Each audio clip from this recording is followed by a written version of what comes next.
50,000 টাকার ধামাকা পাড়া ব্লক যুব তৃণমূল কংগ্রেসের পরিচালনায় STPS গ্রাউন্ড কাকি বাজার Santaldih Purulia 50K prize money অর্থাৎ 50,000 টাকার ধামাকা। 8টি টিমের 7টি ম্যাচ দেখতে পাবো।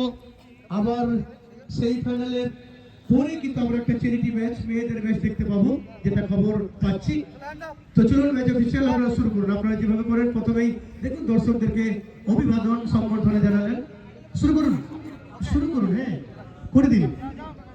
চলুন এই মুহূর্তে আমরা দেখতে পাচ্ছি মুর্মু একাডেমি ফুটবল টিমের খেলোয়াড়রা যারা হলুদ এবং আকাশি নীল রঙের জার্সিতে, এদিকে ব্লু হোয়াইট অর্থাৎ সাদা ও নীল রঙের জার্সিতে সপন 11 ফুটবল টিমের খেলোয়াড়রা। ম্যাচ অফিসিয়াল হিসেবে পান্ডেজি সম্পাক।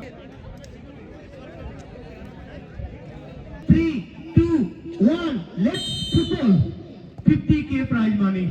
সেখানে বিশ্ব মোদি নিজের হোম গ্রাউন্ড বললেও ভুল হবে না, নিজের এলাকায় কাজ করে খেলা শুরু করলেন সপন 11 ফুটবল টিমের।